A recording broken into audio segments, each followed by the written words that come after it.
Nós comentamos um pouco por que Deus nos enviou a Bíblia. E a gente falou que existe pessoas querendo descobrir coisas na Bíblia, as quais ela não está disposta a responder. A Bíblia, ela não tem, por exemplo, a intenção de explicar algumas questões que não estão fora da vontade de Deus. O propósito da Bíblia, pode passar mais um, por favor. A Bíblia, ela não contém todo o conhecimento a respeito de Deus, ela não contém todo o conhecimento sobre o mundo, e ela não contém todo o conhecimento sobre o ser humano. Então não adianta e nem faz sentido nós fazermos certas exigências da Bíblia. Por exemplo, por que Deus não deixou mais claro determinado assunto? Isso ajudaria muito a minha vida, isso ajudaria a igreja. Mas existe um problema muito grande no meio religioso, no nosso meio, de queremos saber tudo e termos todas as respostas bem claras, bem específicas, diretamente para a nossa vida. E o discurso bíblico, ele não tem tanta intenção de responder todas as questões. Pode passar? Falamos também que a Bíblia, ela é 100% divina, 100% humana, no sentido que ela tem 100% a supervisão de Deus, a soberania de Deus, mas também ela tem palavras que são completamente humanas, inteligíveis. Por exemplo, quando você estuda a literatura bíblica, você vai descobrir que Lucas, ele escreve, por exemplo, com um perfil bastante particular, ele tem um vocabulário próprio, ele tem seu estilo próprio, ele tem ênfases específicas, e a sua teologia é diferente da teologia paulina, né? Ou seja, da teologia de Paulo. Vamos para frente, mais um aí. Bom, então existe essa tensão especial em que a Bíblia é 100% divino e 100% humano. Então, a Bíblia, ela não contém todo o conhecimento de Deus, nem todo o conhecimento sobre o mundo, nem todo o conhecimento sobre o ser humano. Pode passar mais um, por favor. E nós falamos então sobre a finalidade da palavra de Deus, que ela explica a origem do homem, ela revela a origem do mal e do pecado, ela ensina que Deus deseja que o ser humano seja salvo, afirma que a salvação de Deus está em Cristo Jesus, promete esperança, promete vida eterna para todo aquele que se volta para Deus por meio de Jesus. Ou seja, a Bíblia, ela contém aquilo que é necessário para que o ser humano encontre o caminho da salvação por meio dos seus ensinamentos, por meio dos seus mandamentos e assim por diante. Pode passar mais um. E a gente explicou um pouco a respeito do cânon. O que é o cânon? Bom, são os livros que foram reconhecidos pela comunidade da fé e inspirados por Deus, a palavra de Deus revelada. Tem essa divisão que nós vamos ver agora. Ela é composta por 66 livros, 39 livros no Antigo Testamento e 27 livros no Novo Testamento. Dividido em 5 partes. Pode passar mais um, por favor. O Antigo Testamento dividido na lei, que é o Pentateuco, históricos, profetas maiores e menores e poéticos. O Novo Testamento, ela vem dividida nos Evangelhos, nos livros de Atos, as Epístolas ou as Cartas e Apocalipse. Pode passar, os judeus, eles fazem uma divisão diferente da Bíblia. Eles dividem em Torá, Mevim e Ketuvim. Pode passar mais uma. E aí a gente começou a explicar então como é que se deu esse processo de canonização do Antigo Testamento, e a gente viu que foi pelo testemunho interno do livro. O próprio livro afirma que ele é a palavra de Deus, dá essa genuinidade para a Bíblia, e o testemunho externo do livro, que são as referências de concordância, de apoio, de aceitação que o próprio livro ganhou dentro da comunidade da fé e foi reconhecida como palavra de Deus. Pode passar mais um? Pode passar. Eles terminaram de ser escritos em 90 e 95 anos Dominus, depois de Cristo. Pode passar mais um. Teve essa figura que foi Marcion, que tentou, ele sugeriu uma outra formação da Bíblia, que era composta por 11 livros, uma das versões do Evangelho de Lucas e 10 cartas do apóstolo Paulo, sendo que a gente sabe que Paulo ele escreveu um pouco mais do que isso, se não me engano 13, pode passar. Falamos um pouco, eu não vou entrar em muito desse detalhe, estamos Anastácio, e sobre essa carta pascal, como esses livros foram se fechando, como o Novo Testamento. Pode abrir, pode passar mais um. Aí entramos no assunto sobre a diferença a questão que aconteceu entre a Igreja Católica e a Igreja Protestante. Pode passar, que a Igreja Católica afirmava que a autoridade estava na Igreja, então eles decidiam o que devia ser feito ou não, qual livro entrava na Bíblia ou não. Já os protestantes diziam que a autoridade está na Palavra de Deus, que quem manda é a Bíblia e não a Igreja. Pode passar. Também falamos sobre os livros apócrifos, como é que eles foram agregados ao Novo Testamento, por que eles entraram ali. A gente conversou um pouco, pode passar por favor, pode passar. A gente falou um pouco sobre a Reforma e a Contra-Reforma, Martim Lutero e etc. Pode ir para frente. A gente falou um pouco sobre esse Papa aí, Gregório I, pode ir. Também sobre esse Concílio Vaticano, pode ir para frente, que foi em 63. A proximidade que o João Paulo, esse Papa, começou a estreitar relacionamento com os judeus, pode ir, com o judaísmo. E aqui um versículo que a gente destacou no livro de Macabeus, que é um livro apócrifo, que diz o porquê que ele não é aceito como um livro cristão. Ele fala, porém fim a minha narração, está bem organizado, como convém a história, é o que eu desejo, mas pelo contrário foi escrita com menos dignidade, deve-se me perdoar. Ou seja, o Espírito Santo nunca pediria perdão pelo que escreveu, né? Assim, olha, isso aqui foi o que deu para fazer, serviu, muito obrigado. Então isso não é uma das razões porque especificamente Macabeus não é aceito, apesar que Macabeus é um livro muito interessante, conta a história da revolta dos Macabeus, vale a pena ler, mas não é inspirado, não é palavra de Deus. Diferentemente, os livros do Novo Testamento que compõem a palavra de Deus, eles afirmam que são palavras fiéis e verdadeiras. Pode ir? Aí falamos um pouco sobre a Reforma Protestante, pode seguir em frente. Citamos o Concílio de Trento, na Itália, pode ir. Sobre os livros deuterocanônicos, também falamos um pouco sobre isso, pode passar. E a razão porque os livros apócrifos não foram aceitos como palavra de Deus. Demos essas 4 razões.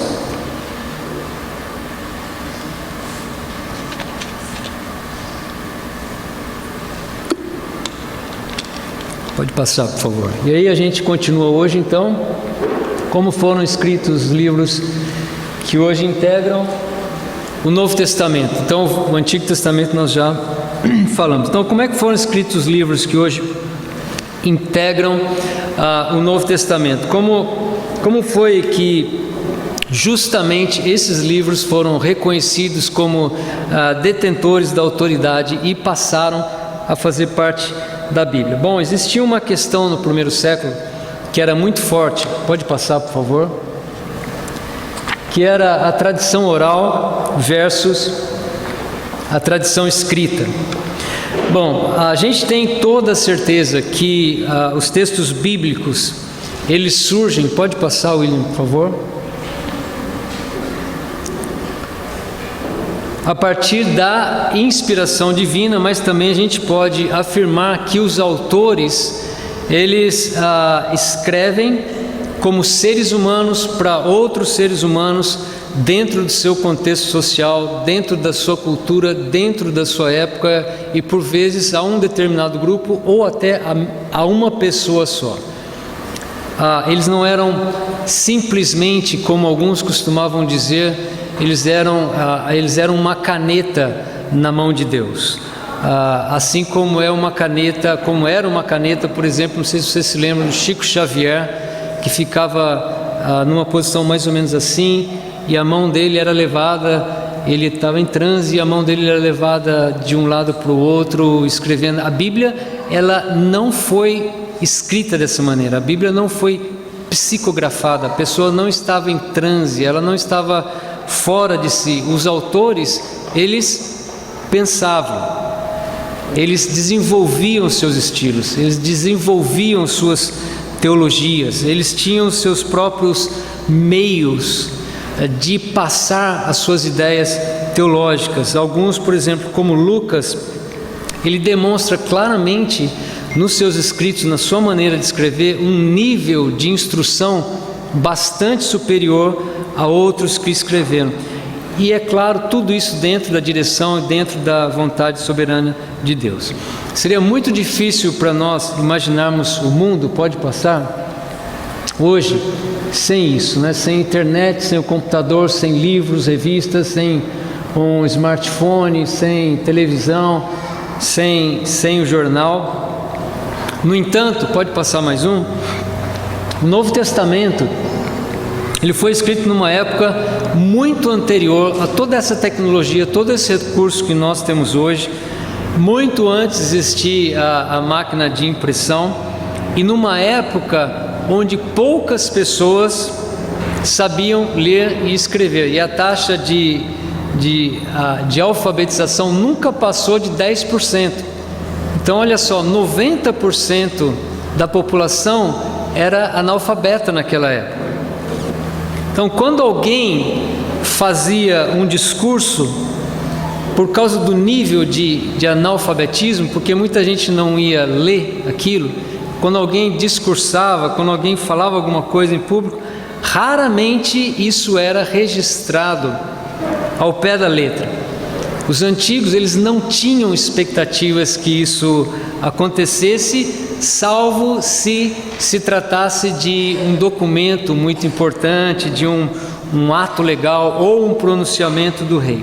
Pode passar? Tiro foi um governador do século I, antes de Cristo, e nesse sentido, Tiro ele foi bastante elogiado, porque ele desenvolveu taquigrafia.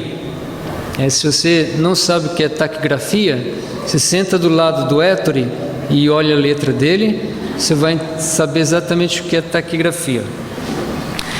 E dessa maneira, eles passaram a conseguir registrar literalmente, ou quase todo o discurso na íntegra feita lá nas cortes de Roma. Então, fora esses fatos raros, né, no mundo do Novo Testamento, o que reinava, pode passar por favor, era a palavra falada.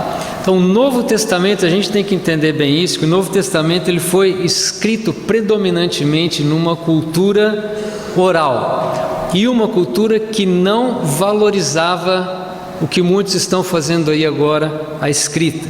Para vocês terem uma ideia, pode passar por favor, Sócrates, que foi um considerado o pai da filosofia moderna, viveu no ano 469 a 399 a.C., ele e um outro filósofo chamado Fedro, eles eram contra a substituição da tradição oral pela escrita, porque eles afirmavam que se isso acontecesse, as pessoas deixariam de usar a memória. Pode passar mais um. Um outro personagem importante no início da igreja, um dos primeiros pais da igreja, Papias. Ele era bastante enfático na preferência que ele tinha pela palavra viva. Então, os primeiros manuscritos daquela época, eles eram menos estáveis, eles eram menos fiéis que os textos que nós temos impressos hoje em dia, porque eles estavam sujeitos a alguma alteração acidental ou uma alteração proposital a cada transcrição que era feita. Então, às vezes a pessoa, sem querer, ao transcrever um texto, ela acabava alterando uma coisa ou outra, e também acontecia do sujeito não concordar muito bem com aquilo e colocava um pouco da ideia dele, ou decidia escrever de uma forma um pouco diferente, no estilo dele, e aí o que acontecia? O texto acabava perdendo a sua originalidade. Então, durante todo o período do Novo Testamento, pode passar, por favor. Os pensamentos, eles eram transmitidos preferencialmente através da fala. Por isso que na antiguidade, toda leitura que ela era feita em público, ela era feita em voz alta, porque essa era a tradição oral da época. Então, sabendo disso, que uma carta, que um livro, que um documento ia ser lido em público, em voz alta, eles usavam um estilo, uma retórica que seria possível, que era mais fácil para as pessoas entenderem o que estava sendo dito. Paulo, por exemplo, ele escreve as cartas dele. Se você for estudar um pouco essa parte da literatura paulina, o estilo de comunicação de Paulo era um estilo de comunicação muito usado na época, era um padrão retórico greco-romano. Então, quando se usava esse estilo, a facilidade, a chance das pessoas serem persuadidas pelo que se estava falando, e a forma, a capacidade, a facilidade de entendimento era bem maior. Então, a palavra oral era muito importante e ela vinha antes da escrita. Hoje o que acontece? Hoje a gente inverte o processo, não é verdade? Hoje, primeiro a gente lê o texto e depois a gente faz o discurso em cima. Antigamente era o contrário, a arte oral vinha antes da escrita. Então, o que eu queria que você pensasse na coisa incrível que é, como é que os 27 livros do Novo Testamento chegaram até nós, se a preferência daquela época era por não registrar o que se falava, e sim transmitir verbalmente os pensamentos, e numa época onde o analfabetismo era enorme. Pensando nisso, dá para entender um pouco, entre aspas, a frustração de João quando ele disse, pode passar, que Jesus havia realizado na presença dos discípulos muitos outros sinais miraculosos que não estão registrados nesse livro. Mas se aconteceu tanta coisa, não seria interessante registrar tudo? Não ajudaria muito mais? Não responderia muito mais questões? Sem dúvida. Por que isso não aconteceu? Bom, de alguma forma, em última instância, Deus decidiu que seria assim, e assim foi. Mas vale pensar também que não era só uma questão de só de boa vontade, só de querer. Além da vontade de Deus, a gente tem que pensar também que um rolo de papiro, que era usado para onde se fazia os registros, ele tinha um determinado tamanho, ele tinha um determinado comprimento, e ele era muito caro. Provavelmente o livro de Atos que Lucas escreveu, ele foi financiado, segundo alguns estudiosos, por um tal de Teófilo, a quem ele menciona logo no começo do livro. A tinta que era usada era uma tinta muito cara, e também, além do que copiar um texto à mão não era para qualquer pessoa. Hoje quase qualquer um, a maioria das pessoas consegue reproduzir um texto. Isso não era assim naquela época, e é difícil a gente aceitar, às vezes é difícil a gente entender isso, porque a gente vive uma época em que nós não convivemos com esse tipo de limitação que existia para eles. Por exemplo, nós jogamos papel fora o tempo inteiro. A gente nem usa o papel inteiro, a gente joga.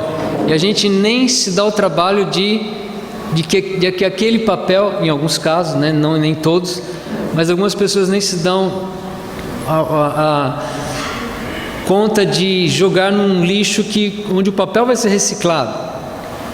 A gente não dá muito valor para isso, a gente não precisa. Caneta, a gente tem um monte de caneta, tem caneta perdida na sua casa, tem caneta perdida na minha casa. A gente empresta caneta numa fila de banco para quem a gente não conhece, porque caneta é a coisa mais comum, é um negócio muito barato, é uma coisa muito fácil de se encontrar hoje em dia. Mas coisas como essa, naquela época, eram considerados artigos caríssimos, artigos de luxo. Então, por causa disso e outras coisas, a tradição oral era muito forte e nem tudo o que se falava, como João mesmo escreve, era registrado. Por exemplo, Paulo cita uma frase bastante interessante de Jesus em Atos capítulo 20, pode passar, por favor? Aí está uma foto de um papiro, para você ter uma ideia. Pode passar? E Paulo diz o seguinte: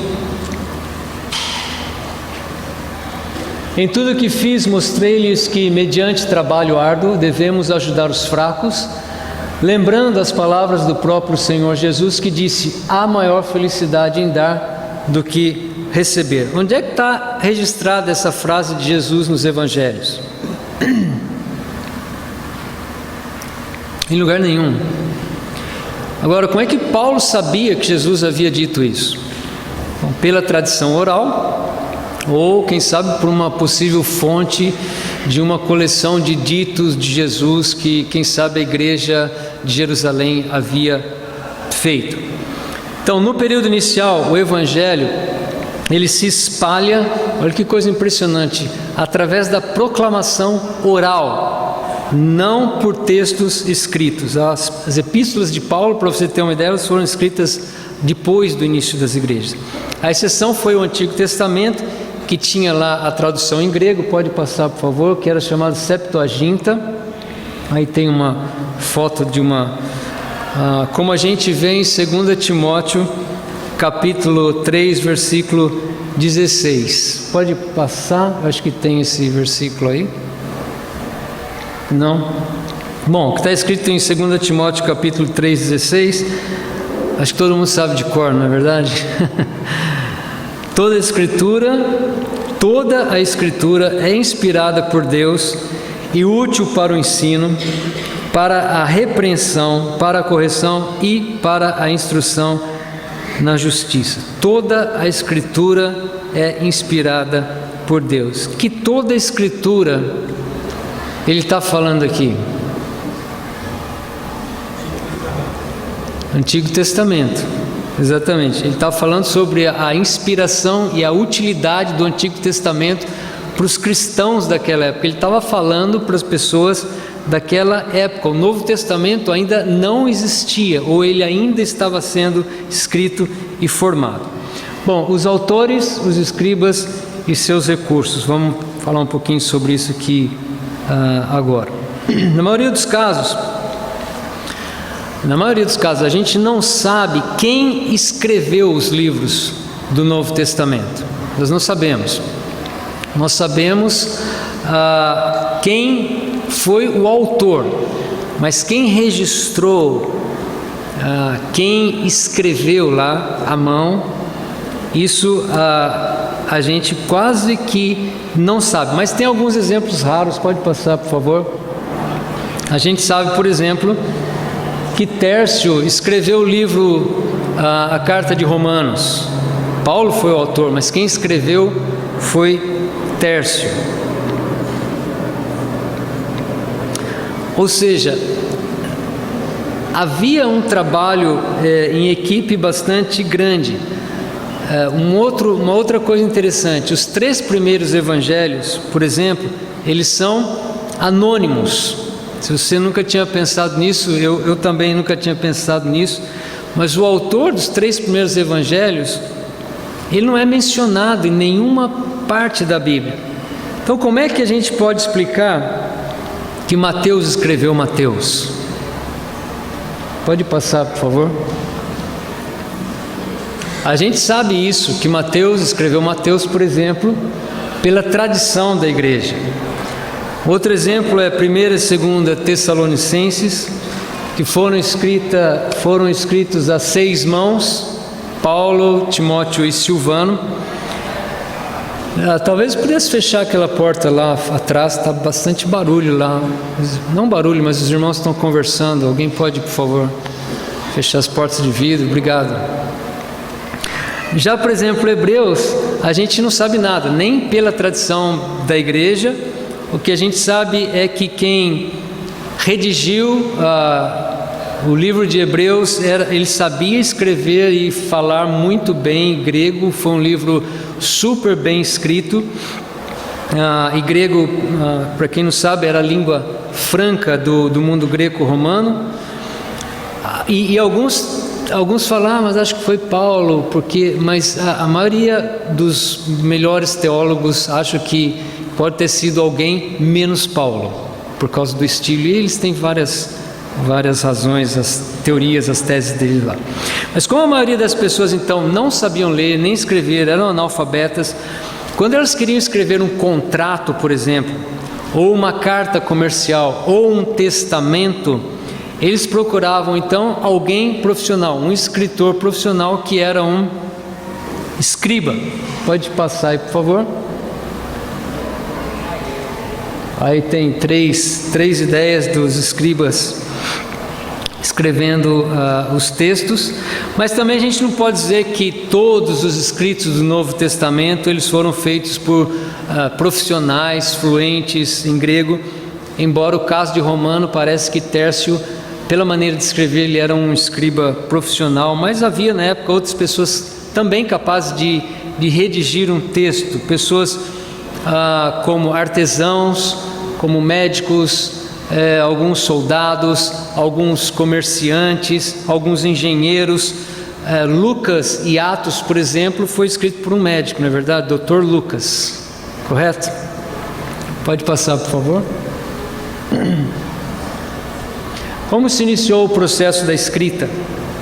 Bom, depois que as histórias do Evangelho elas foram divulgadas em diversos contextos, em diversas culturas, pela forma oral, pela igreja primitiva, começaram então a surgir alguns problemas, que foram basicamente 3. Pode passar.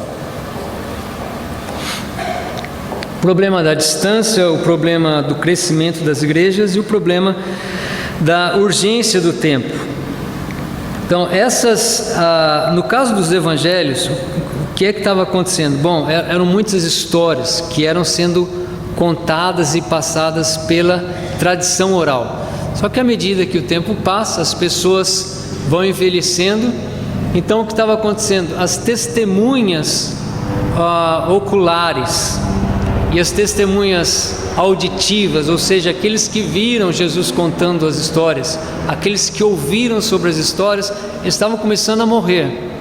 Então eles entenderam que era necessário começar a registrar em documento todas as histórias para que elas não se perdessem. Isso começou a acontecer por volta aí da metade do 1º século depois de Cristo.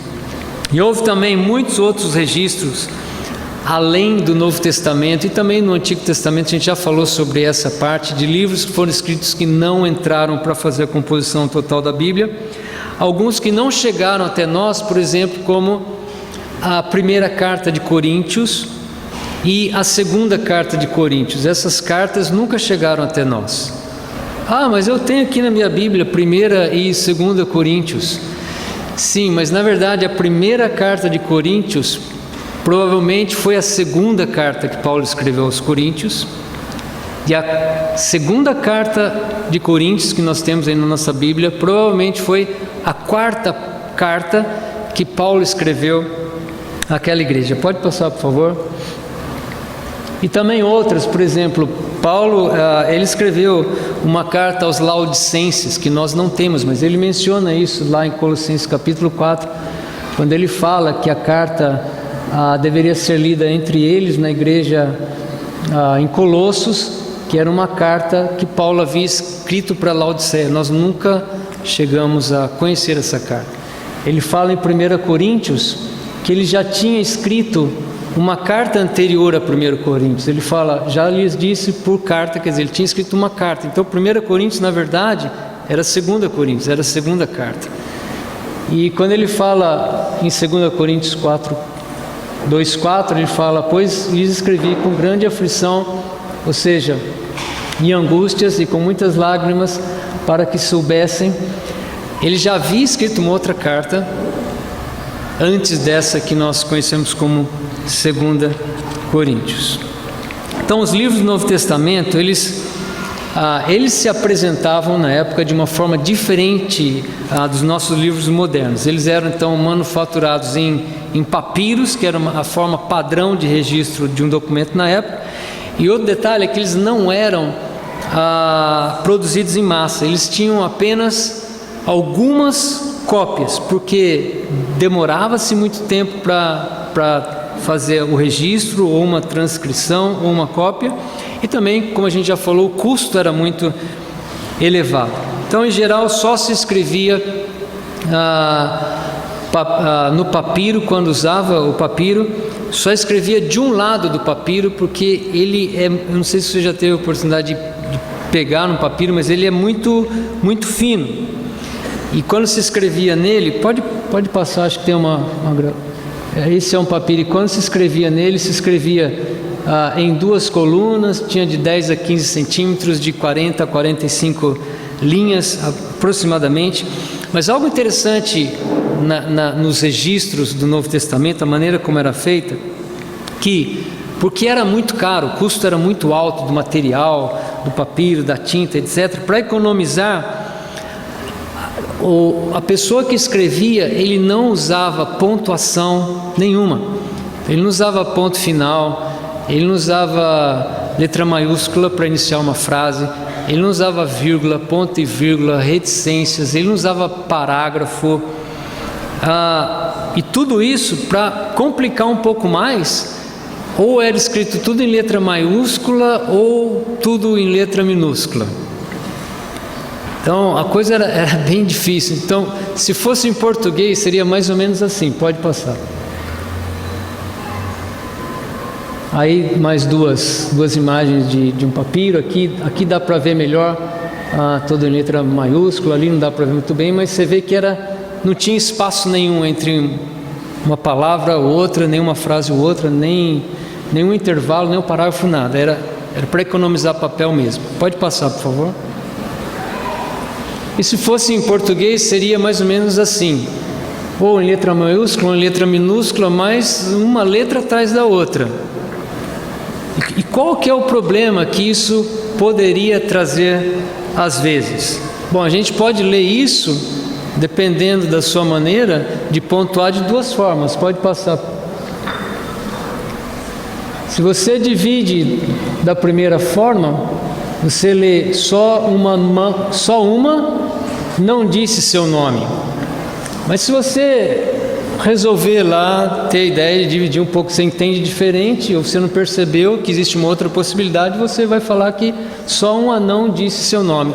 Quer dizer, são 2 coisas completamente diferentes, ou seja, dá para interpretar de 2 formas.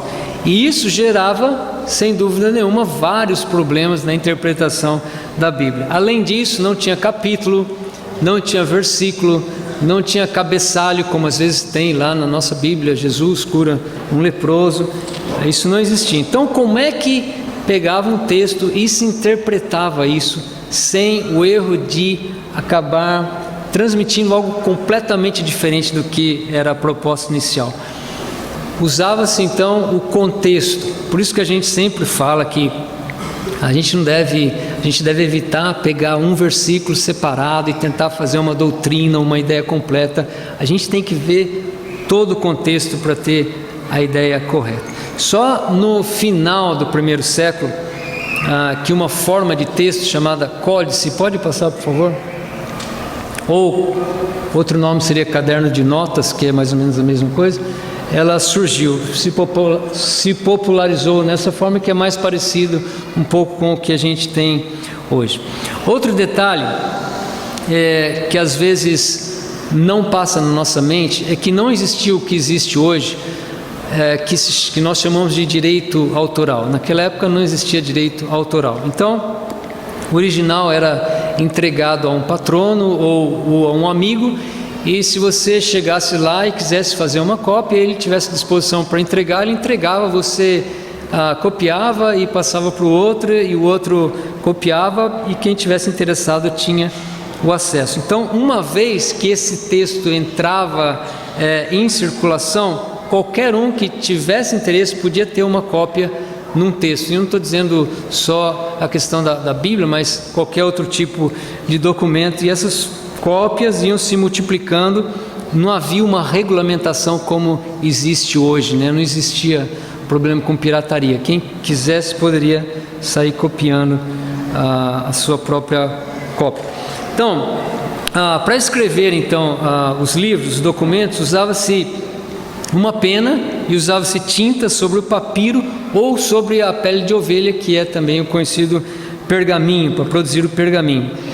Então, a superfície da escrita, a tinta e as penas que se usavam, elas variavam muito na qualidade. A melhor pena que existia na época, que surgiu no século VII, acho que era o junco, que vinha ali daquele tipo de vegetação ali. Mais tarde foi substituída por penas de pássaro.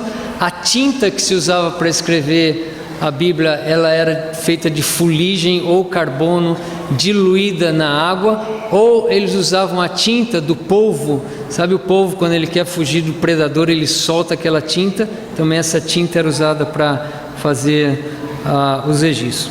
Bom, depois comprava o papiro, tinha que preparar esse papiro, então usava-se uma espécie de régua para fazer a pauta, fazer as linhas para escrever direitinho. Precisava de um apontador específico, de uma pedra abrasiva para afinar, uma faca especial. Nada disso era barato. E por que o papiro era caro? Ele só vinha basicamente de uma região, que era o Egito. Então o processo de fabricação do papiro era super trabalhoso, era super minucioso. E depois, quando chegava na mão de um escriba, o papiro, ele ainda tinha que pegar um pedaço de marfim, ele tinha que alisar o papiro numa espessura certa, nem a mais nem a menos, para que o papiro pudesse absorver a tinta e registrar os documentos. Por isso então que se costumava contratar um profissional para fazer esse tipo de trabalho. Então, quanto mais longo o documento, mais era necessário a contratação de um escriba. Para você ter uma ideia, todos os evangelhos, Atos, a maioria das cartas de Paulo, eles eram considerados, para os padrões da época, como um documento bastante longo. Até mesmo as cartas curtas, Filipenses, 1 Pedro, Tiago, eram, para os padrões da época, considerados cartas longas. Então, como dá para perceber, registrar um texto era muito difícil, era muito caro, e isso sem falar na caligrafia. A pessoa tinha que escrever bonito, uma caligrafia boa, legível, e ela não podia borrar a página quando escrevia, porque não tinha corretivo, não tinha borracha, não tinha você selecionar e deletar, escrever de novo. Para você ter uma ideia como a coisa era detalhada, pode passar, por favor? Aqui a gente tem na parte de cima a parte das escrituras em hebraico e aqui no grego. Então, por exemplo, se fosse um documento em hebraico, você teria que contratar um escriba canhoto, Porque para quem não sabe, o hebraico e o aramaico, ele é escrito da direita para a esquerda. Então só o canhoto poderia escrever assim, e aí a tinta não ficava embaixo da mão, ele não correria o risco de borrar o documento. Se você fosse escrever um documento em grego, você teria que encontrar um escrita destro, que escrevesse com a direita, porque, para quem não sabe, o grego, o latim, ele é escrito da direita para a esquerda, então ele teria que ser destro, para a tinta não ficar embaixo da mão dele e ele não borrar o documento, porque senão estragava tudo e tudo era muito caro. Quando se tratava das cartas, por causa disso, o procedimento normal era fazer uma cópia. Então uma cópia ficava com o autor e a outra ia lá para o remetente.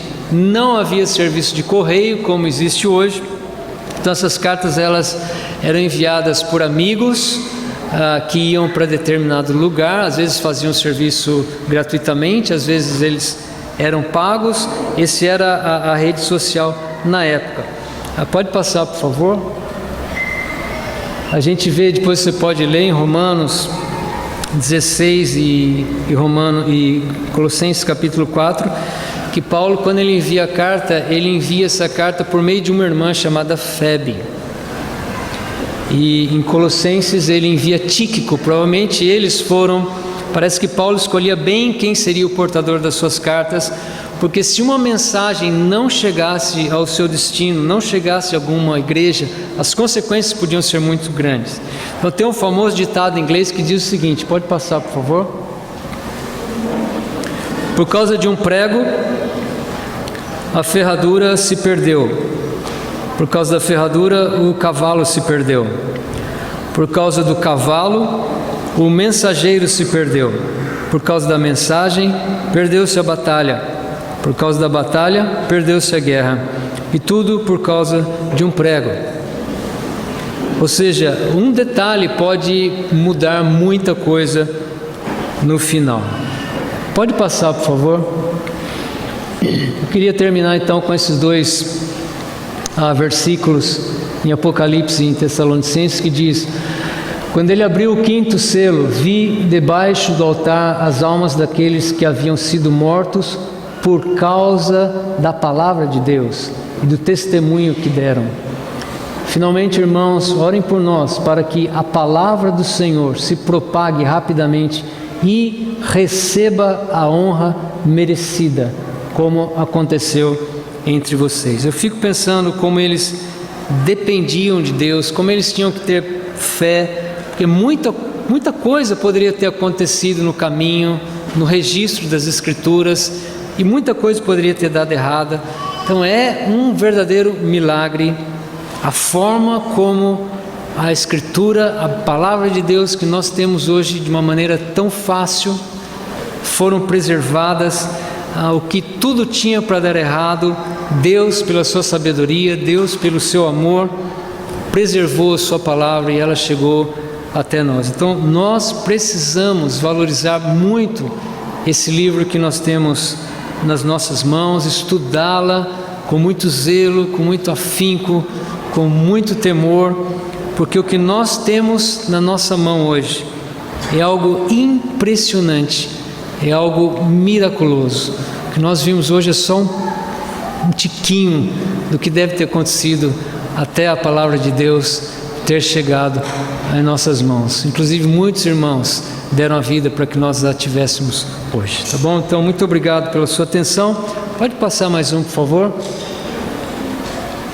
Queria convidar você para a próxima aula, que não é domingo que vem, é a próxima. Nós vamos falar sobre homossexualismo e nós vamos abordar alguns temas. Por exemplo, algumas pessoas já nascem homossexuais ou não. Um determinado ambiente pode contribuir para que uma pessoa se torne homossexual. Qual a responsabilidade dos pais sobre a sexualidade dos filhos? O que a ciência e a história da cultura têm dito sobre o homossexualismo? Quais são os argumentos da teologia gay sobre o assunto? Qual a proposta do evangelho para o homossexualismo? Se alguém se sentisse culpado por ser homossexual e pedisse a sua ajuda, o que você falaria para essa pessoa? Então, se você se interessa por esse assunto, se isso chamou sua atenção, convido você a voltar aqui daqui a 15 dias, tá bom? Muito obrigado pela sua atenção.